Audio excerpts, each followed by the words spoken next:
Hey guys, welcome back to another video. Mayam hoi net ya bidriba haidi aigi viewers mayam amchu yaudi yarangani adu lanjana kaina hoi mayam se yamnadi wanare but still mayam gi oina kitang wakhal chawthoknaba amadi kitang habidi guidance khara phangnanaba masigi reading asidi hojiki September nearly tangkhai challe ko aduna September sima ganthoga haitare ko ꯑꯩꯈꯣꯏꯒꯤ ꯍꯟꯗꯛꯀꯤ 2024 ꯁꯤꯒꯤ ꯂꯦꯝꯍꯧꯔꯤꯕ ꯊꯥ ꯑꯍꯨꯝꯁꯦ October November ꯗꯤꯁꯦꯝꯕꯔꯁꯦ ꯁꯤꯒꯤ ꯀꯃꯤꯡ 3 ꯃꯟꯊꯁꯤꯗ ꯏꯁꯥꯒꯤ ꯑꯣꯏꯅ ꯀꯩꯀꯩ ꯄꯤꯒꯦ ꯍꯥꯏꯕꯗꯨꯗ ꯉꯁꯤꯒꯤ ꯔꯤꯗꯤꯡꯁꯦ ꯂꯥꯛꯇꯣꯏꯅꯦꯕꯀꯣ ꯑꯗꯣ ꯔꯤꯗꯤꯡꯁꯦ ꯄꯥꯏꯜ ꯑꯅꯤ ꯊꯣꯛꯅ ꯈꯥꯏꯗꯣꯛꯆꯒꯅꯤ ꯑꯗꯣ ꯄꯥꯏꯜ ꯑꯅꯤꯗꯨ ꯆꯨꯁ ꯇꯧꯕꯒꯤ ꯑꯣꯞꯁꯟꯗꯤ ꯂꯩꯔꯔꯣꯏ ꯄꯥꯏꯜ ꯑꯅꯤꯁꯦ ꯀꯩꯗ ꯈꯥꯏꯗꯣꯛꯇꯣꯏꯅꯣ ꯍꯥꯏꯕ ꯃꯇꯝꯗ ꯏꯁꯥꯒꯤ ꯄꯣꯛꯄ ꯅꯨꯃꯤꯠꯀꯣ ꯄꯣꯛꯄ ꯗꯦꯠꯇꯣ ꯑꯗꯨꯗꯨꯒꯤ ꯃꯇꯨꯡ ꯏꯟꯅ ꯈꯥꯏꯗꯣꯛꯇꯣꯏꯅꯦꯕ ꯁꯣ ꯏꯁꯥꯒꯤ ꯗꯦꯠ ꯍꯥꯏꯕꯗꯤ ꯏꯁꯥꯒꯤ ꯕꯔꯊ ꯗꯦꯗꯣ ꯑꯗꯨꯒꯤ ꯗꯦꯠꯇꯣ ꯁꯤꯒꯤ ꯆꯥꯔꯠꯁꯤꯗ ꯌꯥꯎꯕꯤꯔꯒꯗꯤ ꯄꯥꯏꯜ A ꯑꯣꯏꯕꯤꯔꯅꯤ ꯑꯗꯨꯒ ꯆꯥꯔꯠꯁꯤꯗ ꯌꯥꯎꯗꯕ ꯇꯥꯔꯒꯗꯤ ꯄꯥꯏꯜ B ꯑꯣꯏꯔꯅꯤꯀꯣ ꯍꯥꯏꯗꯤ ꯄꯥꯏꯜ Bꯗ ꯌꯥꯎꯗꯣꯏꯅꯦꯕ ꯁꯤꯒꯤ ꯄꯥꯏꯜ Aꯗ ꯌꯥꯎꯗꯕꯁꯤꯡꯁꯤꯅꯀꯣ ꯑꯗꯣ ꯄꯥꯏꯜ ꯑꯣꯏꯅ ꯏꯁꯥꯅ ꯆꯨꯁ ꯇꯧꯕꯒꯤ ꯑꯣꯞꯁꯟꯗꯤ ꯊꯝꯖꯗ꯭ꯔꯦ ꯑꯗꯨꯒ ꯁꯨꯃꯥꯏꯅ ꯏꯁꯥꯒꯤ ꯄꯣꯛꯄ ꯗꯦꯠꯀꯤ ꯃꯇꯨꯡ ꯏꯟꯅ ꯈꯥꯏꯗꯣꯛꯆꯔꯦꯀꯣ ꯑꯗꯣ ꯉꯁꯤꯒꯤ ꯑꯣꯏꯅ ꯑꯍꯥꯟꯕ ꯄꯥꯏꯜ A ꯗꯦꯠ 1 2 5 6 9 10 13 14 17 18 21 22 25 26 29 30 ꯑꯍꯥꯟꯕ ꯄꯥꯏꯜꯁꯦ ꯑꯩꯅ ꯁ꯭ꯇꯥꯔ ꯄꯥꯏꯜ ꯍꯥꯏꯅ ꯊꯝꯖꯩꯀꯣ ꯁꯤꯒꯤ ꯁ꯭ꯇꯥꯔ ꯄꯥꯏꯜꯁꯤꯗ ꯏꯁꯥꯒꯤ ꯗꯦꯠ ꯑꯣꯐ ꯕꯔꯊ ꯌꯥꯎꯕꯤꯕ ꯏꯆꯤꯜ ꯏꯅꯥꯎꯁꯤꯡꯒꯤ ꯑꯣꯏꯅ ꯂꯥꯛꯀꯗꯧꯔꯤꯕ ꯀꯃꯤꯡ 3 ꯃꯟꯊꯁꯤꯗ ꯀꯔꯤ ꯀꯔꯤ ꯄꯤꯒꯦ ꯍꯥꯏꯕꯗꯨ ꯌꯦꯡꯃꯤꯟꯅꯔꯁꯤꯀꯣ 10 of Wands,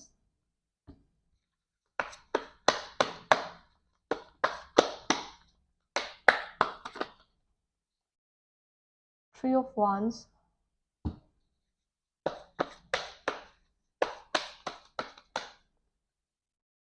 Queen of Swords,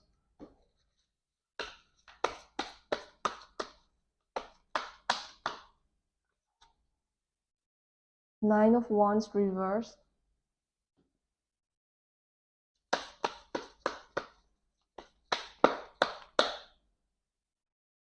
Two of Pentacles reversed,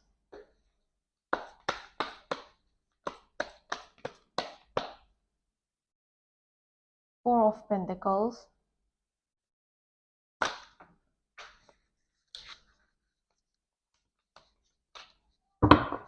advice kharasu hapchageko habadi lakadoriba coming 3 months sida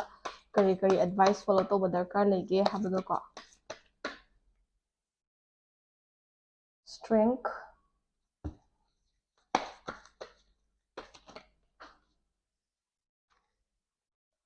Six of Swords,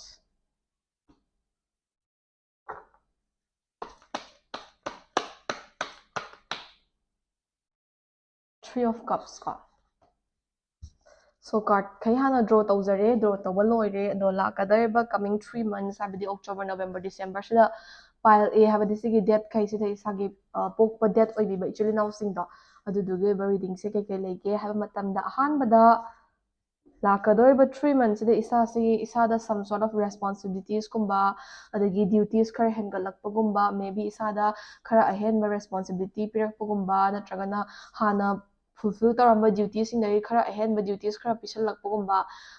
maybe family gi responsibility hengalakpa oibiya natragana isagi career gi responsibility hengalakpa oibiya natragana isagi oiba personal jagada habadi thabak inkhang gi oiba responsibility hengalakpa adumaina isagi side duties and responsibilities khara hengalakadoribako aduna maram oiraga isada tired oiba adagi responsibility yamse handle tawna hotnabada isagi personal space personal time phangba kitang watpagumba duties and responsibilities yamse heavy feel tawbagumba lumdhabagumba adugumba khara thengnaba yayebako aduga 3 of Wands hariba card che ko sigi card china kari supplement tawge hamatamda lakadoriba tha ahum sida isase productive oige di tawraga productive oibase kitang watpagumba isana thabak ama pangthoke ne hek taw matamda thabak tuda mi ama natragana amana ayat apan pirakpagumba adagi thabak inkhang da oiro natragana personal growth da oiro isana kainoma tawge na khanma matamda haidi personal oiba jaga da oiraga su imung manungna kaina natragana marup mapang ayat apan oirakpagumba natragana ngasagi thabak ama chawkhatnaba hotnage or isagi career da growth tawnaba hotnage na khanma matamda yetpinaba thingbinaba mi thoklakpagumba adumaina khara yetsannabagumba adagi tawam lakpham khangdaba situation se haidi thaba ama tawgena khallingaida matam haukhibana hanbagumba adugumba hena chatkadawba malebako Next, Two of Pentacles ꯍꯥꯏꯔꯤꯕ ꯀꯥꯔꯠꯁꯦ ꯔꯤꯚꯔꯁꯅꯤꯀꯣ ꯁꯤꯒꯤ ꯀꯥꯔꯠꯁꯤꯅ ꯀꯔꯤ describe ꯇꯧꯒꯦ ꯍꯥꯏꯕ ꯃꯇꯝꯗ ꯂꯥꯛꯀꯗꯧꯕ 3 ꯃꯟꯊꯁꯤꯗ pile A ꯑꯣꯏꯕꯤꯔꯤꯕ ꯏꯆꯤꯜ ꯏꯅꯥꯎꯁꯤꯡꯁꯦꯀꯣ ꯏꯁꯥꯁꯦ ꯍꯥꯏꯗꯤ ꯊꯕꯛ ꯑꯃ ꯇꯧꯔꯤꯉꯩꯗ ꯊꯕꯛ ꯑꯃ ꯑꯃꯨꯛ ꯑꯦꯔꯥꯏꯁ ꯇꯧꯁꯤꯜꯂꯛꯄꯒꯨꯝꯕ ꯃꯇꯝꯁꯦ ꯍꯥꯏꯗꯤ ꯄ꯭ꯔꯥꯏꯌꯣꯔꯤꯇꯤꯒꯨꯝꯕꯁꯦ ꯀꯌꯥ ꯁꯣꯔꯠ ꯑꯥꯎꯠ ꯇꯧꯕ ꯉꯝꯗꯕ ꯑꯗꯒꯤ ꯏꯁꯥꯅ ꯀꯩꯅꯣꯝꯃ ꯍꯣꯠꯅꯒꯦꯅ ꯈꯜꯂꯤꯉꯩꯗ ꯑꯇꯣꯞꯄ ꯊꯕꯛ ꯑꯃ ꯍꯥꯏꯗꯤ ꯌꯥꯝ ꯃꯔꯨꯑꯣꯏꯕ ꯊꯕꯛ ꯑꯃ ꯂꯥꯛꯁꯟꯕꯒꯨꯝꯕ ꯑꯣꯔ ꯏꯁꯥꯅ ꯖꯒꯥ ꯑꯃꯗ ꯐꯣꯀꯁ ꯇꯧꯒꯦꯅ ꯈꯜꯂꯤꯉꯩꯗ ꯑꯅꯧꯕ ꯊꯕꯛ ꯑꯃꯃꯨꯛ ꯑꯦꯔꯥꯏꯁ ꯇꯧꯁꯤꯜꯂꯛꯄꯒꯨꯝꯕ ꯏꯁꯥꯁꯦ ꯄ꯭ꯔꯥꯏꯌꯣꯔꯤꯇꯤ ꯁꯣꯔꯠ ꯑꯥꯎꯠ ꯇꯧꯕ ꯉꯝꯗꯕ ꯊꯕꯛ ꯇꯧꯕ ꯂꯥꯛꯐꯝ ꯈꯪꯗꯕꯒꯨꯝꯕ ꯑꯗꯒꯤ ꯋꯥꯈꯜ ꯆꯔꯥꯡꯅꯕ ꯃꯦꯟꯇꯦꯜꯂꯤ ꯁ꯭ꯇ꯭ꯔꯦꯁꯀꯨꯝꯕ ꯑꯗꯒꯤ ꯍꯥꯏꯗꯤ ꯏꯁꯥꯗ ꯃꯦꯟꯇꯦꯜꯂꯤ ꯈꯤꯇꯪ ꯅꯨꯡꯉꯥꯏꯇꯕ ꯀꯣꯛꯁꯦ ꯍꯥꯏꯕꯗꯤ ꯁ꯭ꯇ꯭ꯔꯦꯁ ꯂꯩꯕ ꯑꯦꯟꯖꯥꯏꯇꯤ ꯂꯩꯕ ꯏꯚꯟ ꯗꯤꯄ꯭ꯔꯦꯁꯟ ꯁꯥꯏꯠꯇ ꯐꯥꯎꯕ ꯈꯤꯇꯪ ꯂꯥꯛꯄ ꯌꯥꯏꯑꯕ ꯍꯥꯏꯕꯗꯤ ꯊꯕꯛ ꯏꯪꯈꯥꯡ ꯆꯤꯟꯃꯟꯕꯅ ꯃꯔꯝ ꯑꯣꯏꯔꯒ ꯅꯠꯇ꯭ꯔꯒꯅ ꯏꯁꯥꯒꯤ ꯑꯣꯏꯕ ꯃꯇꯝꯒꯨꯝꯕ ꯄꯣꯊꯥꯅꯕ ꯁ꯭ꯄꯦꯁꯁꯦ ꯁꯨꯡꯐꯪ ꯐꯪꯗꯕꯒꯤ ꯏꯁꯥꯗ ꯑꯗꯨꯒꯨꯝꯕ ꯑꯋꯥꯕ ꯈꯔ ꯂꯥꯛꯄ ꯌꯥꯏꯑꯕꯀꯣ ꯑꯗꯨꯅ ꯏꯁꯥꯅ ꯍꯣꯏ ꯊꯕꯛ ꯑꯃ ꯇꯧꯕ ꯃꯇꯝꯗ ꯑꯃ ꯂꯥꯛꯁꯟ ꯇꯥꯔꯒꯁꯨ ꯍꯦꯟꯅ ꯃꯔꯨ ꯑꯣꯏꯕꯗꯨꯗꯅ ꯍꯦꯟꯅ ꯄ꯭ꯔꯥꯏꯌꯣꯔꯤꯇꯤ ꯄꯤꯕꯤꯕ ꯌꯥꯅ ꯌꯥꯅꯕ ꯍꯦꯟꯗꯜ ꯇꯧꯕ ꯇꯥꯔꯒꯁꯨ ꯏꯁꯥꯒꯤ ꯇꯧꯗ ꯌꯥꯗꯕ ꯗ꯭ꯌꯨꯇꯤꯁꯇꯣ ꯍꯥꯟꯅ ꯐꯨꯜꯐꯤꯜ ꯇꯧꯕꯤꯕꯒꯨꯝꯕ ꯑꯗꯨꯒ ꯏꯁꯥꯒꯤ ꯑꯣꯏꯕ ꯃꯇꯝꯁꯨ ꯈꯤꯇꯪ ꯍꯥꯏꯗꯤ ꯀꯥꯏꯊꯣꯛꯄꯤꯅꯕ ꯑꯦꯗꯚꯥꯏꯁ ꯑꯃ ꯀꯥꯔꯠꯅ ꯄꯤꯕ ꯍꯥꯏꯕꯗꯤ ꯍꯦꯜꯊꯀꯨꯝꯕꯗ ꯏꯐꯦꯛ ꯂꯥꯛꯇꯅꯕꯀꯣ ꯍꯥꯏꯕꯗꯤ ꯐꯤꯖꯤꯀꯦꯜꯂꯤ ꯑꯅꯥꯕꯁꯤꯁꯨ ꯑꯅꯥꯕꯅꯤꯗꯣ ꯃꯦꯟꯇꯦꯜꯂꯤ ꯄ꯭ꯔꯣꯕ꯭ꯂꯦꯝ ꯍꯥꯏꯕꯗꯤ ꯁ꯭ꯇ꯭ꯔꯦꯁꯀꯨꯝꯕ ꯑꯦꯟꯖꯥꯏꯇꯤꯒꯨꯝꯕ ꯑꯗꯒꯤ ꯏꯚꯟ ꯗꯤꯄ꯭ꯔꯦꯁꯟꯒꯨꯝꯕ ꯂꯥꯛꯇꯥꯔꯒꯗꯤ ꯀ꯭ꯌꯣꯔ ꯇꯧꯕꯗ ꯌꯥꯝꯅ ꯋꯥꯕ ꯍꯥꯏꯕꯗꯣ ꯑꯣꯏꯗꯅꯀꯣ ꯍꯥꯏꯕꯗꯤ ꯏꯁꯥꯗ ꯋꯥꯈꯜ ꯆꯥꯎꯊꯣꯛꯑꯒ ꯍꯤꯡꯕ ꯑꯃ ꯗꯔꯀꯥꯔ ꯂꯩꯗꯅ ꯑꯗꯨꯅ ꯑꯗꯨꯒꯨꯝꯕꯗꯣ ꯂꯥꯛꯇꯅꯕ ꯃꯦꯟꯇꯦꯜꯂꯤ ꯇꯥꯌꯔꯗ ꯑꯣꯏꯗꯅꯕꯁꯨ ꯏꯁꯥꯅ ꯍꯣꯠꯅꯕꯤꯌꯣꯕꯀꯣ ꯃꯊꯪꯗ ꯀ꯭ꯋꯤꯟ ꯑꯣꯐ ꯁꯣꯔꯠꯁ ꯍꯥꯏꯔꯤꯕ ꯀꯥꯔꯠꯁꯦ ꯊꯣꯛꯂꯛꯑꯦꯕꯀꯣ ꯀ꯭ꯋꯤꯟ ꯑꯣꯐ ꯁꯣꯔꯠꯁ ꯍꯥꯏꯔꯤꯕ ꯀꯥꯔꯠꯁꯤꯒꯤ ꯃꯇꯨꯡ ꯏꯟꯅ ꯂꯥꯛꯀꯗꯧꯔꯤꯕ 3 ꯃꯟꯊꯁꯤꯗ ꯏꯁꯥꯒꯤꯗꯃꯛꯇ ꯑꯐꯕ ꯈꯔꯁꯨ ꯄꯤꯌꯦ ꯑꯐꯕꯁꯦ ꯀꯔꯤꯗ ꯄꯤꯒꯦ ꯍꯥꯏꯕ ꯃꯇꯝꯗ ꯏꯁꯥꯒꯤ ꯍꯩꯖ ꯁꯤꯡꯖꯕ ꯅꯣꯂꯦꯖ ꯁ꯭ꯀꯤꯜ ꯑꯦꯟ ꯇꯦꯂꯦꯟ ꯍꯥꯏꯕꯗꯤ ꯏꯁꯥꯒꯤ ꯂꯩꯖꯔꯤꯕ ꯍꯩꯖ ꯁꯤꯡꯖꯕ ꯃꯤ ꯈꯨꯗꯤꯡꯃꯛꯀꯤ ꯃꯁꯥꯒꯤ ꯇꯣꯞ ꯇꯣꯞꯄ ꯒꯨꯟ ꯃꯌꯥꯝ ꯑꯃ ꯂꯩꯀꯣ ꯑꯗꯨꯅ ꯏꯁꯥꯒꯤ ꯍꯩꯖ ꯁꯤꯡꯖꯔꯤꯕ ꯃꯌꯥꯝꯁꯦ ꯂꯣꯏꯅꯃꯛ ꯌꯨꯇꯤꯂꯥꯏꯁ ꯇꯧꯔꯒ ꯏꯁꯥꯅ ꯑꯆꯧꯕ ꯑꯣꯄꯣꯔꯆꯨꯅꯤꯇꯤꯒꯨꯝꯕ ꯈꯔ ꯑꯗꯨꯝ ꯒ꯭ꯔꯦꯞ ꯇꯧꯕ ꯉꯝꯕ ꯌꯥꯏ ꯑꯗꯒꯤ ꯏꯁꯥꯅ ꯑꯆꯧꯕ ꯍꯥꯏꯕꯗꯤ ꯏꯁꯥꯒꯤ ꯗꯔꯀꯥꯔ ꯂꯩꯕꯁꯤꯡꯁꯦ ꯏꯁꯥꯅ ꯍꯩꯖ ꯁꯤꯡꯖꯕꯁꯤꯡꯁꯤꯅ ꯍꯣꯠꯅꯔꯒ ꯍꯥꯏꯇꯥꯔꯦꯀꯣ ꯑꯗꯨꯝ ꯑꯣꯄꯣꯔꯆꯨꯅꯤꯇꯤ ꯏꯁꯥꯒꯤꯗꯃꯛꯇ ꯂꯥꯛꯄ ꯌꯥꯏꯑꯕ ꯑꯗꯨꯅ ꯑꯣꯄꯣꯔꯆꯨꯅꯤꯇꯤꯁꯤꯡꯗꯨꯗꯒꯤ ꯏꯁꯥꯒꯤ ꯑꯐꯕ ꯑꯃ ꯒ꯭ꯔꯦꯞ ꯇꯧꯍꯧꯔꯒ ꯂꯥꯏꯐꯁꯦ ꯃꯨꯚ ꯐꯣꯔꯋꯥꯔꯗ ꯇꯧꯕ ꯉꯝꯕꯒꯤ ꯑꯗꯨꯒꯨꯝꯕꯒꯤ ꯄꯣꯁꯤꯕꯤꯂꯤꯇꯤꯁꯨ ꯑꯗꯨꯝ ꯄꯤꯌꯦꯕꯀꯣ ꯑꯗꯨꯅ ꯁꯤꯒꯤ ꯀ꯭ꯋꯤꯟ ꯑꯣꯐ ꯁꯣꯔꯠꯁ ꯍꯥꯏꯔꯤꯕ ꯀꯥꯔꯠꯁꯤꯒꯤ ꯃꯇꯨꯡ ꯏꯟꯅ ꯄꯥꯏꯜ ꯑꯦ ꯑꯣꯏꯕꯤꯔꯤꯕ ꯏꯆꯤꯜ ꯏꯅꯥꯎꯁꯤꯡꯁꯦ ꯂꯥꯛꯀꯗꯧꯔꯤꯕ 3 ꯃꯟꯊꯁꯤꯗ ꯑꯗꯨꯝ ꯑꯐꯕꯁꯨ ꯑꯗꯨꯝ ꯄꯤꯔꯛꯀꯅꯤꯕ ꯏꯁꯥꯒꯤꯗꯃꯛꯇ ꯒꯨꯗ ꯑꯣꯄꯣꯔꯆꯨꯅꯤꯇꯤꯁ ꯈꯔ ꯑꯗꯒꯤ ꯒꯨꯗ ꯑꯣꯐꯔꯁ ꯈꯔ ꯑꯗꯨꯝ ꯏꯁꯥꯒꯤꯗꯃꯛꯇ ꯂꯥꯛꯄ ꯌꯥꯏꯑꯕ ꯑꯗꯣ ꯏꯁꯥꯅ ꯍꯩꯖ ꯁꯤꯡꯖꯕ ꯃꯌꯥꯝꯁꯦ ꯌꯨꯇꯤꯂꯥꯏꯁ ꯇꯧꯔꯒ ꯑꯣꯄꯣꯔꯆꯨꯅꯤꯇꯤꯁꯤꯡꯗꯣ ꯒ꯭ꯔꯦꯞ ꯇꯧꯕ ꯉꯝꯍꯧꯔꯒꯗꯤ ꯂꯥꯛꯀꯗꯧꯔꯤꯕ ꯊꯥ ꯑꯍꯨꯝꯁꯦ ꯈꯤꯇꯪ ꯋꯥꯔꯒꯁꯨ ꯂꯦꯝꯍꯧꯕ ꯇꯨꯡꯗ ꯂꯥꯛꯀꯗꯕ ꯃꯌꯥꯝꯗꯤ ꯄ꯭ꯔꯗꯛꯇꯤꯞ ꯑꯣꯏꯅ ꯆꯠꯄꯒꯤ ꯃꯃꯤ ꯆꯥꯎꯅ ꯇꯥꯛꯑꯦꯕꯀꯣ ꯃꯊꯪꯗ 9 of Wands ꯍꯥꯏꯔꯤꯕ ꯀꯥꯔꯠꯁꯦ ꯊꯣꯛꯂꯛꯑꯦ ꯁꯤꯒꯤ ꯀꯥꯔꯠꯁꯤꯅꯁꯨ ꯑꯦꯗꯚꯥꯏꯁ ꯄꯤꯌꯦ ꯍꯥꯏꯕꯗꯤ ꯏꯁꯥꯗꯣ ꯍꯣꯏ ꯍꯣꯠꯅꯒꯗꯕꯅꯤ ꯂꯥꯏꯐ ꯍꯥꯏꯕꯁꯦ ꯁ꯭ꯇ꯭ꯔꯒꯜ ꯊꯦꯡꯅꯔꯒ ꯃꯨꯚ ꯐꯣꯔꯋꯥꯔꯗ ꯇꯧꯔꯛꯇꯣꯏꯅꯦ ꯑꯗꯒꯤ ꯑꯋꯥꯕ ꯃꯥꯌꯣꯛꯅꯔꯒ ꯑꯗꯨꯝ ꯍꯥꯏꯗꯤ ꯆꯥꯎꯈꯠꯄ ꯅꯨꯡꯉꯥꯏꯕ ꯂꯥꯛꯀꯗꯣꯏꯅꯦ ꯑꯗꯨ ꯑꯣꯏꯇꯥꯔꯒꯁꯨ ꯏꯁꯥꯅ ꯉꯁꯥꯏꯒꯤ ꯃꯦꯟꯇꯦꯜꯂꯤ ꯍꯦꯚꯤ ꯑꯣꯏꯗꯅꯕ ꯑꯗꯒꯤ ꯋꯥꯈꯜꯁꯦ ꯌꯥꯝ ꯍꯦꯟꯅ ꯆꯔꯥꯡꯅꯗꯅꯕ ꯋꯥꯈꯜꯗ ꯌꯥꯝ ꯍꯦꯟꯅ ꯑꯍꯦꯟꯕ ꯇꯦꯟꯁꯟꯒꯨꯝꯕ ꯁ꯭ꯇ꯭ꯔꯦꯁꯀꯨꯝꯕ ꯂꯧꯁꯤꯟꯗꯅꯕ ꯌꯥꯝ ꯀꯟꯅ ꯍꯣꯠꯅꯕꯤꯌꯣꯕ ꯃꯔꯝꯗꯤ ꯏꯁꯥꯒꯤ ꯃꯥꯏꯟꯗ ꯏꯁꯥꯒꯤ ꯃꯦꯟꯇꯦꯜ ꯁꯥꯏꯠꯇ ꯈꯤꯇꯪ ꯏꯐꯦꯛ ꯂꯥꯛꯄ ꯌꯥꯏꯑꯕ ꯂꯥꯛꯀꯗꯧꯔꯤꯕ 3 ꯃꯟꯊꯁꯤꯗꯀꯣ ꯑꯗꯨꯅ ꯏꯁꯥꯅ ꯈꯤꯇꯪ ꯋꯥꯈꯜꯁꯦ ꯆꯥꯎꯊꯣꯛꯅ ꯅꯨꯡꯉꯥꯏꯊꯣꯛꯅ ꯑꯗꯒꯤ ꯍꯣꯏ ꯑꯋꯥꯕ ꯃꯌꯥꯝ ꯑꯃꯗꯤ ꯊꯦꯡꯅꯕ ꯌꯥꯏ ꯑꯣꯔ ꯁ꯭ꯇ꯭ꯔꯒꯜ ꯃꯌꯥꯝꯗꯤ ꯊꯦꯡꯅꯕ ꯌꯥꯏ ꯑꯗꯨ ꯇꯥꯔꯒꯁꯨ ꯈꯤꯇꯪ ꯂꯥꯏꯠ ꯃꯥꯏꯟꯁꯦ ꯔꯤꯐ꯭ꯔꯦꯁ ꯇꯧꯅꯕ ꯂꯥꯏꯠ ꯑꯣꯏꯅꯕ ꯑꯗꯨꯝ ꯃꯦꯗꯤꯇꯦꯠ ꯇꯧꯕꯅꯤ ꯈꯪꯗꯦ ꯑꯗꯒꯤ ꯉꯥꯏꯍꯥꯛ ꯀꯣꯏꯊꯣꯛꯀꯕꯅꯤ ꯈꯪꯗꯦ ꯑꯗꯨꯃꯥꯏꯅ ꯈꯤꯇꯪ ꯍꯥꯏꯕꯗꯤ ꯔꯤꯐ꯭ꯔꯦꯁ ꯇꯧꯅꯕꯁꯨ ꯑꯗꯨꯝ ꯏꯁꯥꯅ ꯃꯤꯅ ꯂꯥꯛꯑꯒ ꯀꯦꯌꯔ ꯂꯧꯕꯤꯗꯣꯏ ꯅꯠꯇꯦ ꯏꯁꯥꯅ ꯑꯣꯏꯅ ꯍꯣꯠꯅꯕꯤꯌꯣ ꯍꯥꯏꯕꯅꯦꯕꯀꯣ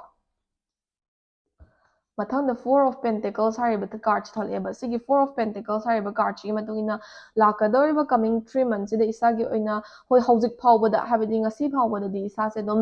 ꯉꯁꯥꯏꯒꯤ ꯑꯩꯈꯣꯏꯒꯤ ꯁ꯭ꯇꯦꯠꯀꯤ ꯂꯩꯔꯤꯕ ꯁꯤꯆꯨꯋꯦꯁꯟ ꯁꯤꯒꯨꯝꯕ ꯃꯌꯥꯝꯁꯤꯅ ꯑꯗꯨꯝ ꯄꯩꯁꯥ ꯅꯨꯡꯁꯥꯁꯦ ꯇꯥꯟꯐꯝ ꯈꯪꯗꯕ ꯑꯗꯒꯤ ꯄ꯭ꯔꯣꯕ꯭ꯂꯦꯝ ꯑꯣꯏꯕ ꯑꯗꯨꯒ ꯐꯥꯏꯅꯥꯟꯁꯤꯌꯦꯜꯂꯤ ꯍꯥꯔꯗꯁꯤꯞꯀꯨꯝꯕ ꯃꯥꯌꯣꯛꯅꯔꯝꯕ ꯌꯥꯏ ꯃꯥꯌꯣꯛꯅꯔꯝꯗꯕ ꯌꯥꯏꯀꯣ ꯑꯗꯣ ꯑꯌꯥꯝꯕꯅ ꯃꯥꯌꯣꯛꯅꯔꯝꯒꯗꯧꯕꯒꯤ ꯁꯤꯆꯨꯋꯦꯁꯟꯗꯤꯎꯏꯌꯦ ꯑꯗꯨꯕꯨ ꯂꯥꯛꯀꯗꯧꯔꯤꯕ ꯀꯃꯤꯡ 3 ꯃꯟꯊꯁꯤꯗ ꯏꯁꯥꯅ ꯍꯣꯠꯅꯖꯕꯒꯤ ꯃꯇꯨꯡ ꯏꯟꯅ ꯏꯁꯥꯁꯦ ꯄꯩꯁꯥ ꯅꯨꯡꯁꯥꯗ ꯈꯤꯇꯪ ꯁꯦꯇꯜꯃꯦꯟ ꯂꯥꯛꯄꯒꯨꯝꯕ ꯈꯤꯇꯪ ꯐ꯭ꯂꯣ ꯂꯥꯛꯄꯒꯨꯝꯕ ꯑꯗꯒꯤ ꯒ꯭ꯔꯣꯊ ꯑꯦꯛꯁꯄꯤꯔꯤꯌꯦꯟꯁ ꯇꯧꯕ ꯉꯝꯕꯒꯨꯝꯕ ꯄꯩꯁꯥ ꯅꯨꯡꯁꯥꯒꯤ ꯈꯤꯇꯪ ꯁ꯭ꯇꯦꯕꯤꯂꯤꯇꯤꯒꯨꯝꯕ ꯃꯦꯟꯇꯦꯟ ꯇꯧꯕ ꯉꯝꯃꯛꯀꯗꯕꯒꯤ ꯄꯣꯁꯤꯕꯤꯂꯤꯇꯤ ꯎꯏꯌꯦꯕꯀꯣ ꯃꯊꯪꯗ ꯗ ꯁ꯭ꯇ꯭ꯔꯦꯡ ꯍꯥꯏꯔꯤꯕ ꯀꯥꯔꯠꯁꯦ ꯊꯣꯛꯂꯛꯑꯦꯕ ꯁꯣ ꯁꯤꯒꯤ ꯗ ꯁ꯭ꯇ꯭ꯔꯦꯡ ꯍꯥꯏꯔꯤꯕ ꯀꯥꯔꯠꯁꯤꯒꯤ ꯃꯇꯨꯡ ꯏꯟꯅ ꯄꯥꯏꯜ ꯑꯦ ꯑꯣꯏꯕꯤꯔꯤꯕ ꯏꯆꯤꯜ ꯏꯅꯥꯎꯁꯤꯡꯁꯦ ꯂꯥꯛꯀꯗꯧꯔꯤꯕ ꯀꯃꯤꯡ 3 ꯃꯟꯊꯁꯦ ꯑꯋꯥꯕ ꯅꯨꯡꯉꯥꯏꯇꯕ ꯑꯗꯒꯤ ꯁ꯭ꯇ꯭ꯔꯒꯜ ꯈꯔꯗꯤ ꯃꯥꯌꯣꯛꯅꯕ ꯌꯥꯏꯑꯕ ꯑꯗꯨꯕꯨ ꯏꯁꯥꯒꯤ ꯑꯣꯏꯅ ꯂꯛ ꯑꯗꯨꯝ ꯂꯩꯕ ꯑꯗꯒꯤ ꯏꯁꯥꯒꯤ ꯍꯣꯠꯅꯖꯃꯜꯗꯤ ꯂꯦꯝꯅ ꯃꯥꯡꯉꯣꯏꯗꯕ ꯁꯤꯆꯨꯋꯦꯁꯟ ꯃꯌꯥꯝ ꯑꯃ ꯑꯗꯨꯝ ꯊꯦꯡꯅꯔꯛꯀꯅꯤꯕ ꯑꯗꯨꯅ ꯄ꯭ꯔꯗꯛꯇꯤꯞ ꯑꯣꯏꯕ ꯑꯐꯕ ꯖꯒꯥꯁꯨ ꯃꯌꯥꯝ ꯑꯃ ꯂꯩꯌꯦꯕꯀꯣ ꯑꯗꯨꯒ ꯏꯁꯥꯁꯦ ꯋꯥꯔꯦ ꯁ꯭ꯇ꯭ꯔꯒꯜ ꯊꯦꯡꯅꯔꯦ ꯑꯣꯔ ꯏꯁꯥꯁꯦ ꯀꯩ ꯍꯥꯏꯅꯤ ꯌꯥꯝ ꯊꯤꯅ ꯑꯗꯨꯝ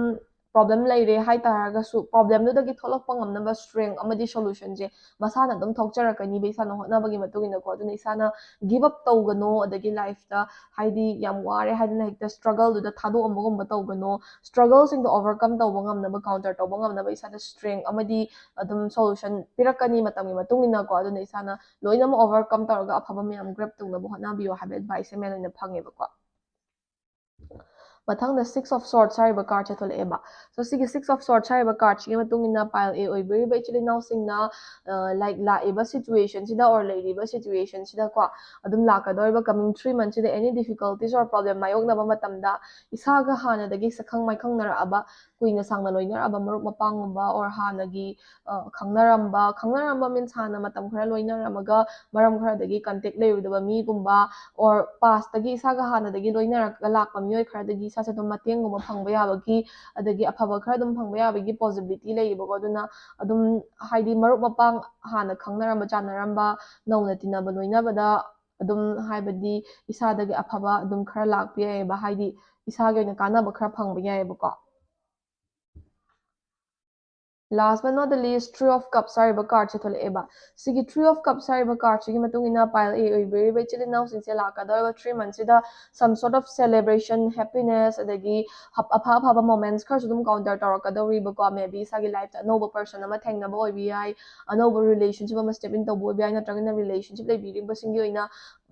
for example panthung yawa phangbo oibi ai natragana isase some sort of achievement khara work ko magi achievement ngwa phangmagi celebration tawbo oibi ai adumaina some sort of celebration and happiness khara su coming 3 months ida dum pi ba ko aduna afaba su fattaba su mix taraga dum balance taraga chatle overall oina dum afaba su myam ma pi aduna afaba oina na ba isana su hona biu have advice se pile a gi oina phange ba ko so pile a gi oina coming 3 months ke reading se matang soida lo shinjaragi ko next akoi videos ai dum uncut ta haibadi kamta cut tawdabida dum semjarabani ko mari mari next akoi pile b ko pile b haragadi that 3 4 7 8 11 12 15 16 19 20 23 24 27 28 31 sisna ina mun pile haina thonjabani ko sigi pile sing sida isagi date of birth habadi pokpa date oibi ba ichari now sing da habadi sigi date sing sida pokpi ba ichari now sing da adugi ba coming 3 months sida kari pige habado mayam punna yengminarsi ko pile b gi oina su koi hojik card hana victor se lakadori ba 3 months sida kari apha phata pige habado playfulness ko then success card cha hana loina draw tawjage ko habadi kai haini amu pick tawga yengbado ai nungai jade ba ko adugine guilt ko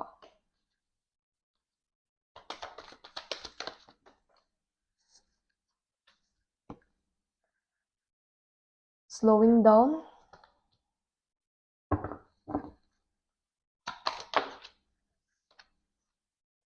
rebirth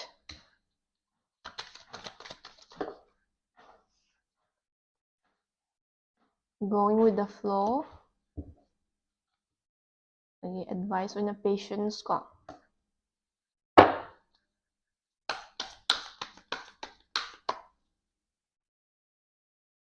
healing card yamna meaningful oiba dai yamna habadi like deep meaning laiba card myam ama pick tawe na khale pile b gi sai ko coming 3 months ki reading sida clinging to the past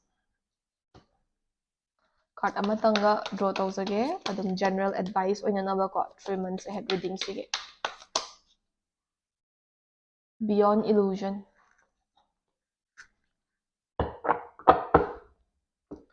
so hamada lakadorba 3 months sigi beginning se habadi khoi hojik September se almost tang khai chale e adu October November December gi reading ni ko tori se do han October month hai tare ko do han month se habadi lakadorba 3 months ki beginning se isa se yamna wakhal se habadi